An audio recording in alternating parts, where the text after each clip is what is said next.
In the dense forests of Maharashtra, where monsoon mists shroud ancient trees, a flash of jeweled brilliance appears for just a moment and vanishes. This is the realm of India's most elusive avian gems.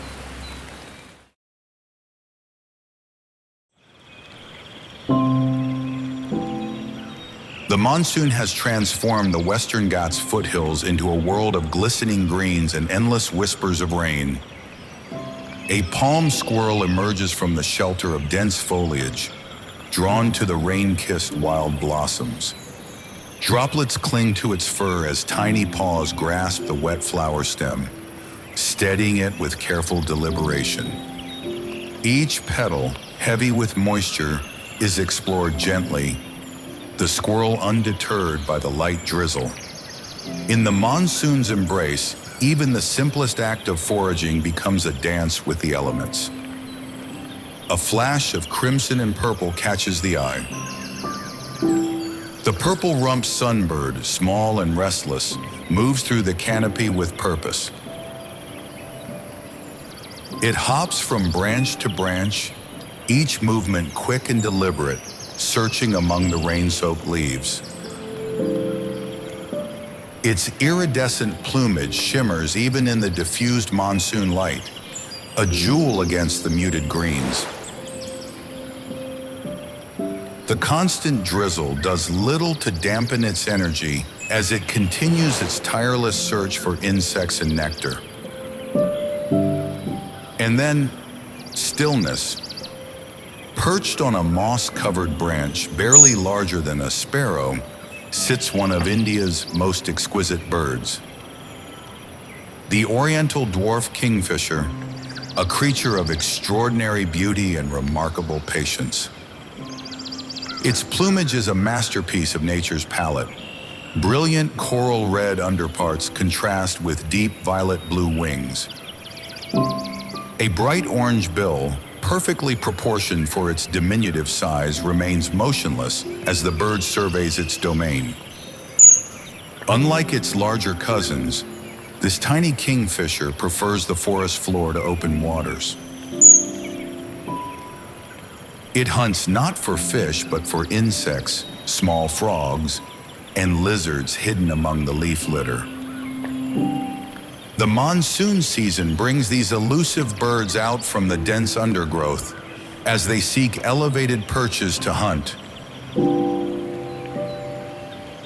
From this vantage point, it watches, eyes focused downward, scanning the wet forest floor below. Every detail is noticed.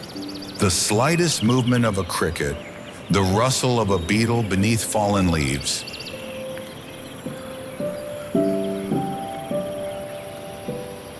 This waiting game requires extraordinary focus. Minutes pass without the slightest movement.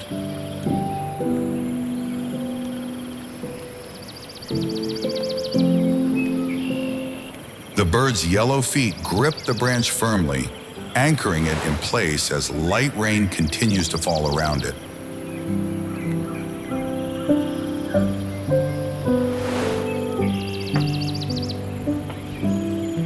In the quiet of the forest, the Oriental Dwarf Kingfisher embodies the art of patience, a hunter in miniature, perfectly adapted to life in the shadows of the Western Ghats.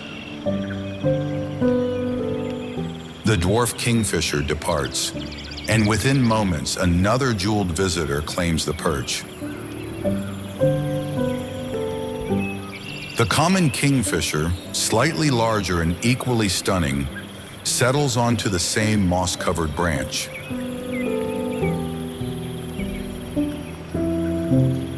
While more familiar to birdwatchers, this species is no less captivating.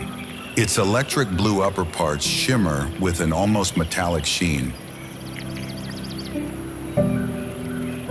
Orange underparts and cheek patches glow warmly against the cool, rain-soaked greens of the forest.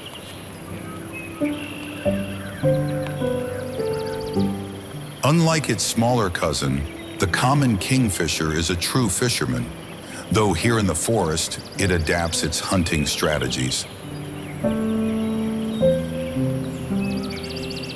These birds are typically found near streams and water bodies, their preferred hunting grounds. Yet during the monsoon, when the forest comes alive with temporary pools and flowing streams, they venture deeper into the woodland. The same perch, the same patient watching, but a different target. This kingfisher seeks the small fish and aquatic insects that thrive in the monsoon's abundance of water. Its dagger-like bill is longer, more streamlined than the dwarf kingfisher's, perfectly evolved for piercing water and catching slippery prey. In this moment, two species share the same space, the same strategy of watchful waiting, yet each pursuing entirely different prey in their own specialized way. Deeper in the forest, on a different perch, another Oriental Dwarf Kingfisher has taken position. This one sits lower, closer to the ground, where the understory is thick with ferns and moisture-loving plants. For the Dwarf Kingfisher, this is the season of plenty. The wet conditions bring out countless invertebrates from their hiding places.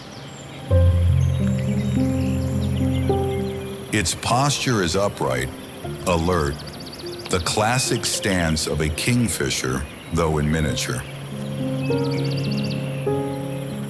The bird's head remains still, but its eyes are constantly working, processing every movement in the dim forest light.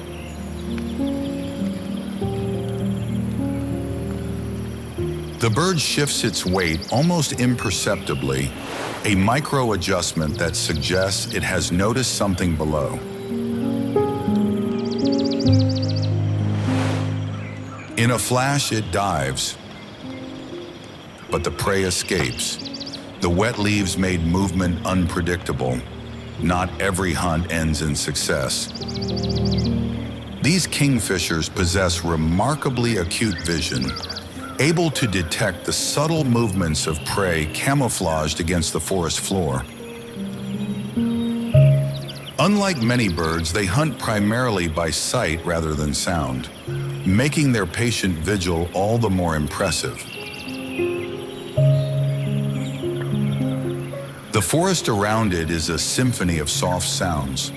The patter of rain on leaves, the distant call of a barbet, the gentle drip of water from branch to branch. But the kingfisher remains focused, tuning out all distractions.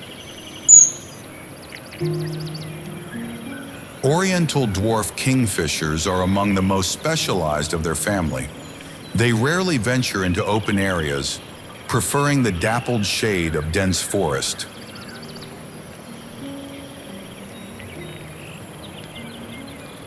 This makes them incredibly difficult to observe, and sightings during the monsoon are treasured by those who know where to look.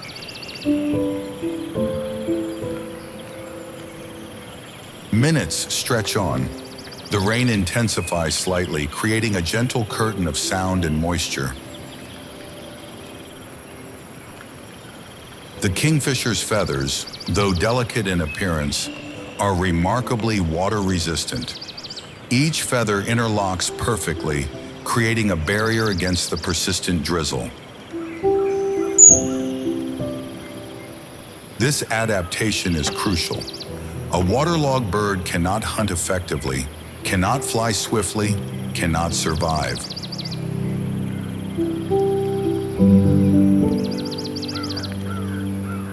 The Western Ghats foothills, where this bird makes its home, receive some of the heaviest monsoon rainfall in India.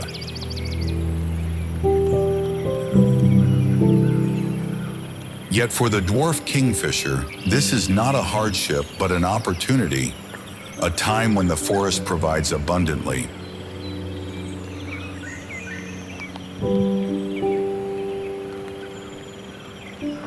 Its bright plumage, so vivid in sunlight, takes on a more subdued beauty in the rain. The colors deepened, softened by moisture and shadow.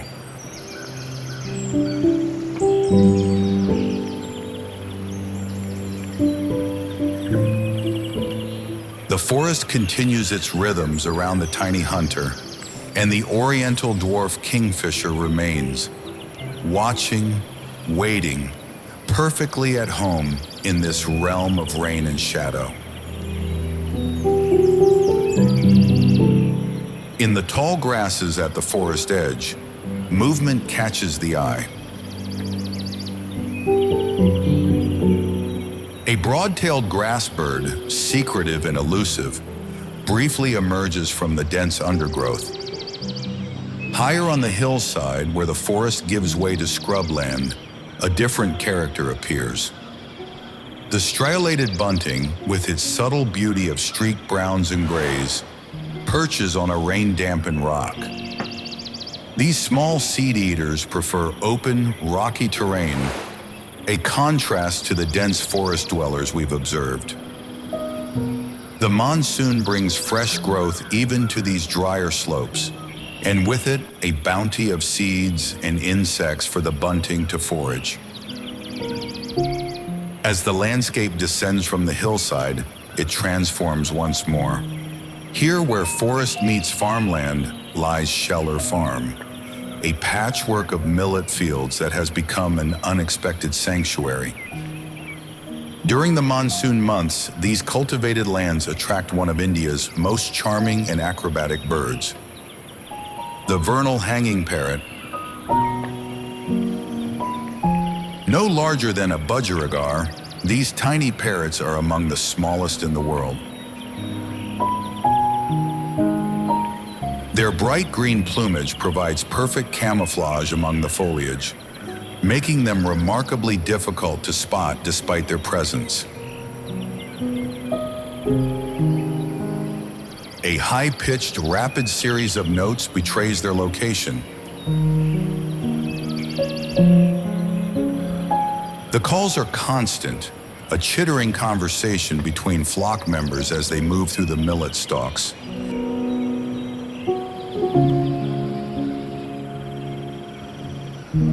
The parrot grips the millet head firmly, its plumage a brilliant green with hints of blue on the crown and rump.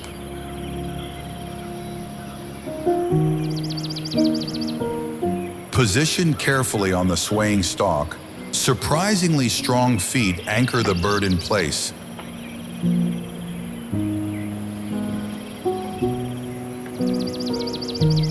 These parrots get their name from their unusual roosting behavior, hanging upside down like bats while they sleep.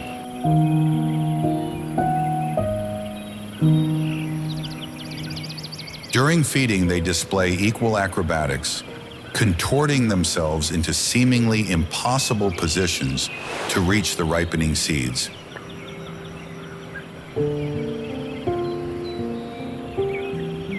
The millet at Scheller Farm has reached perfect maturity. The grain heads are heavy, swaying gently in the soft breeze beneath the overcast sky.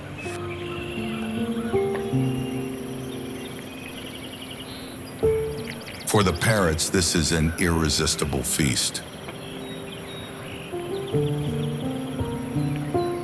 The bird works methodically, its small, curved beak perfectly designed for hulling seeds.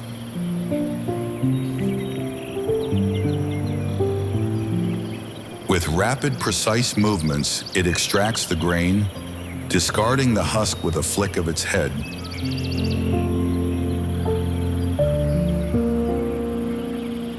Each seed is processed individually, the parrot's tongue helping to position and manipulate the tiny morsels.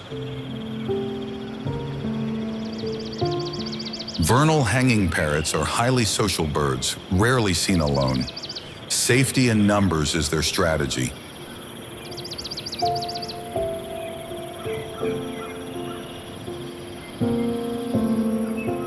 While some feed, others remain alert, watching for potential threats. raptors that might view these tiny parrots as easy prey.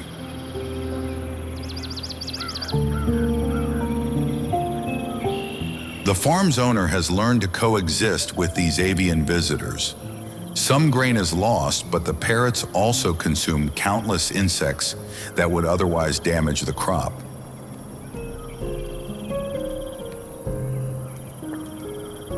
This relationship between bird and farmer is delicate, a balance struck through years of shared seasons.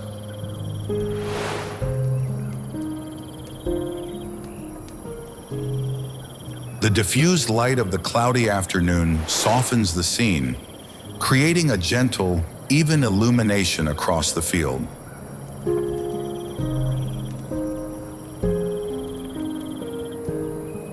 The parrots move with practiced ease, their acrobatic feeding style a marvel of adaptation.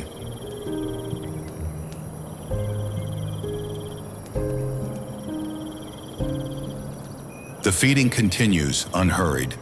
There is no aggression between flock members, no squabbling over position.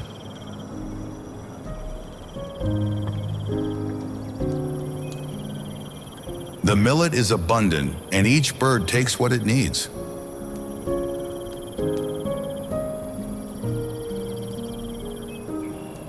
These moments of peaceful foraging are vital. The parrots must build energy reserves, as the monsoon is also their breeding season.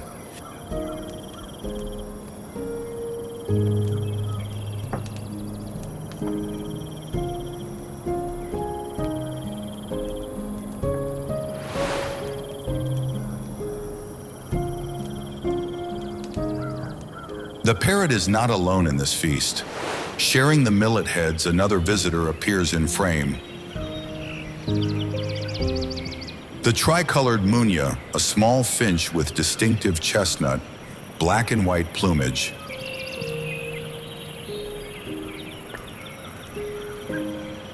These gregarious birds move through the crop with quick, jerky movements, their short, conical beaks perfectly suited for seed eating. Among the millet stalks, yet another Munia species joins the gathering. The Scaly-breasted Munia, named for the distinctive scale-like pattern adorning its chest and flanks. Rich chocolate-brown plumage contrasts with the scaled white breast, creating an elegant appearance among the golden grain. These Munias are equally at home in agricultural landscapes, their numbers often swelling during the harvest season. Scaly-breasted Munias are highly social, often forming mixed flocks with other Munia species and small seed eaters. At Scheller Farm, this interspecies tolerance creates a peaceful feeding scene. Parrots, tricolored Munias, and scaly-breasted Munias all sharing the same abundant resource.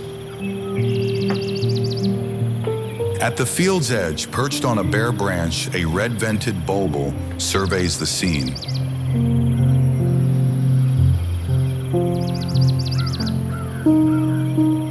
With its distinctive black crest and the splash of crimson beneath its tail, this common resident seems unbothered by the feeding activity below.